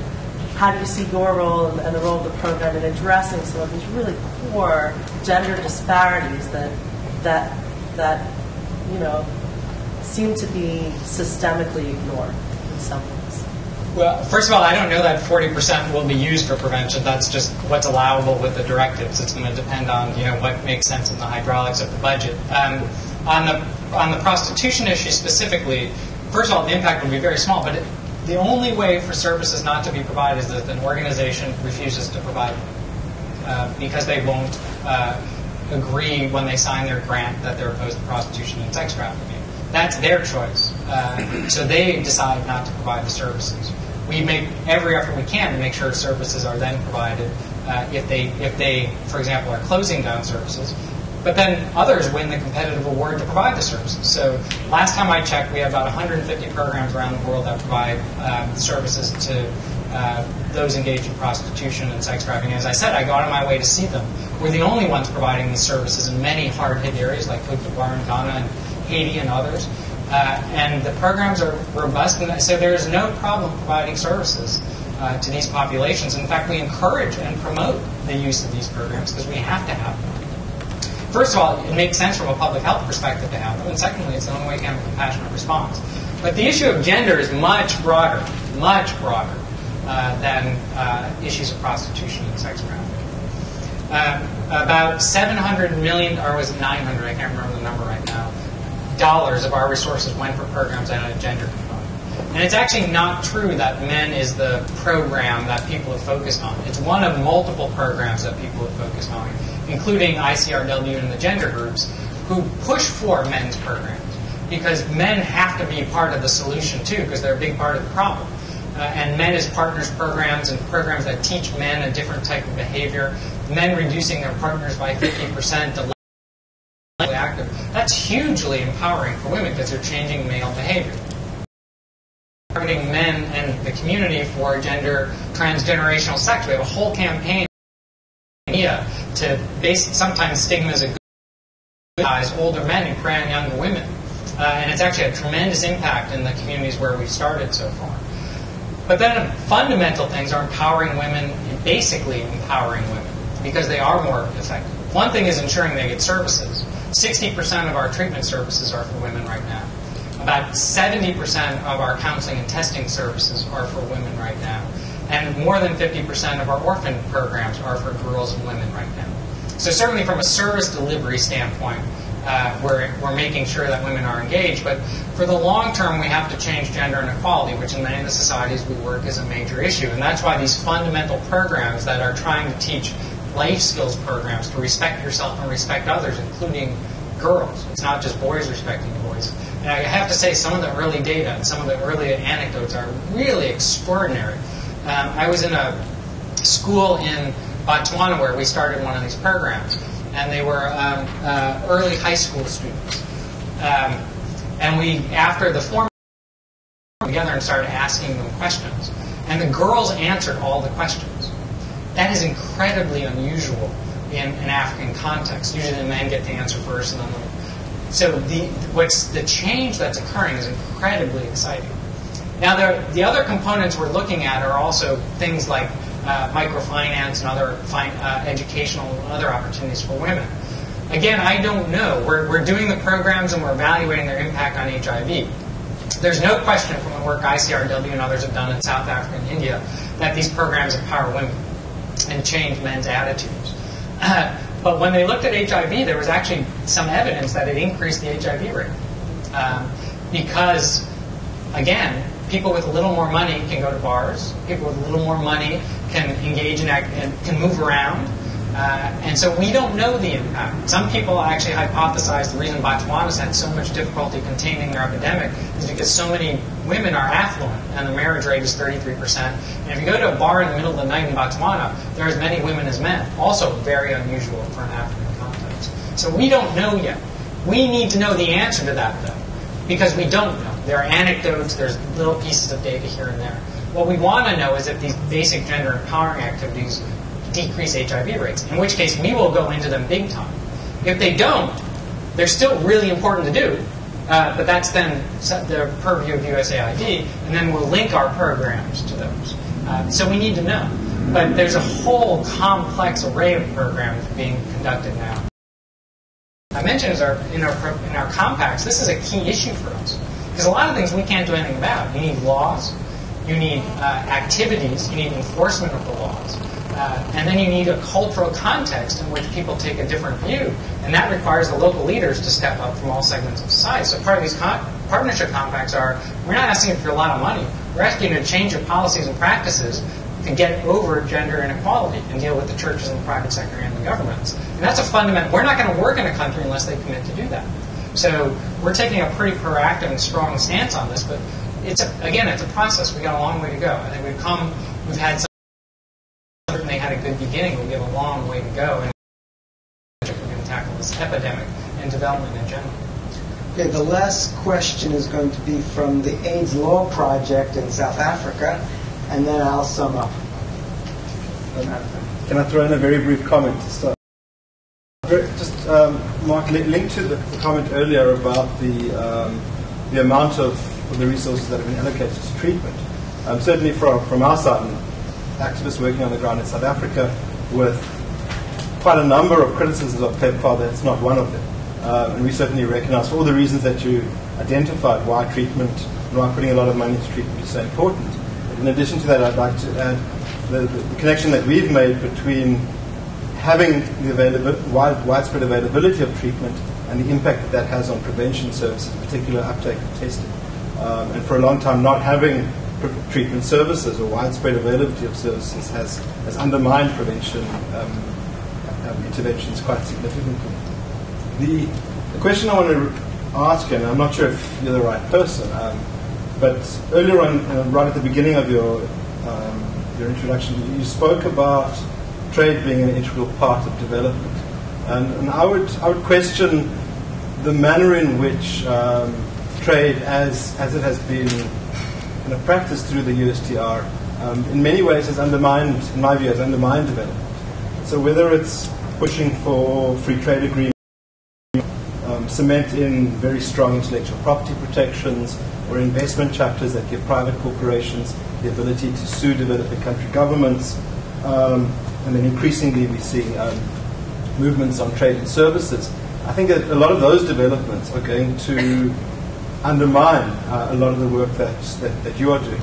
And from having watched the two campaigns very closely, while certainly I think some on trade, hearing better signs coming from the Obama campaign, neither campaign seems to be addressing the issue of why it is that many people across the world are quite opposed to the free trade agreements. If you can just touch on that. First of all, on your first point, I think it's critically important, I should have mentioned it, that's why we integrated prevention, care, and treatment, because you actually can't do effective prevention without care and treatment. And care is particularly important because a lot of people don't need antiretroviral therapy. And you've got to get them into a care program so that they can be taught prevention effectively, because they're the ones who are most likely at high rates to spread HIV, because people on treatment actually have pretty low viral load, so they're not going to spread the virus so much. So it's all linked together, and you can't take out one or the other. And that's why it's almost never a versus. You're right, I'm not the right person to ask. Certainly trade has gone up significantly in all parts of the world through the free trade agreements. I understand that there are issues around some of the categories. I can't address specifically in intellectual property. I have to say in the discussions I've had, some of the criticisms I've heard don't match what I've seen in the actual agreements and the way they're being implemented. But I understand agreements, and I understand these are very touchy issues. I do think we are not doing, Larry and I have actually talked about this, and we are not doing a very intelligent job right now of balancing intellectual property with the need for emergency services, because you have to have a balance. HIV is a great example of that, so is tuberculosis, so is malaria. Resistance develops very quickly. You need newer and newer generations of drugs. We can be in a situation with HIV in 20 years where we were 10 years ago in sub-Saharan Africa, where the drugs aren't effective and they'll die. People will die. Balance. I actually don't think it's that difficult to balance. We pulled together a consultation. It seems to me there are 4 basic principles that can be implemented for a solid, balanced approach to protecting intellectual property for future drug development while also having an emergent response that makes sense. Because you need both. If you tip too far in one direction, you actually mess things up for the future. And AIDS and development are generational issues. It's not going to be settled in the next couple of years. So we need generations. Fortunately, at least on the intellectual property side and the stuff I've been engaged in, there's no real deep discussion with the right players, ethicists, lawyers, health officials, trade people, and a big array of people, pharmaceuticals, who are cool-headed. For the most part now, everyone's just throwing bombs at each other. And that's not going to solve the problem. So I think there are issues, but we need a balance. There's no, toss intellectual property out or toss emergency response out. There's got to be a better balance. I don't think it's as hard as most people are making it out to be. I think the solutions are pretty easy on paper. The question is, can we get the political will and consensus and everyone to tone the rhetoric down enough to get to it? But I think it's a real issue and one that people need to look at. Well, Ambassador Dybul, thank you very much. It's been a tour de force. We've talked about the continuum between prevention, care, treatment. We've talked about trade. We've talked about development assistance for health from the government and from the people. We've talked about the importance of health systems. And above all, I just want to thank you for coming to Georgetown Law and the O'Neill Institute. But even beyond that, all of us are in your debt for what you've done for global health around the world. And so thank you very much. Thank you.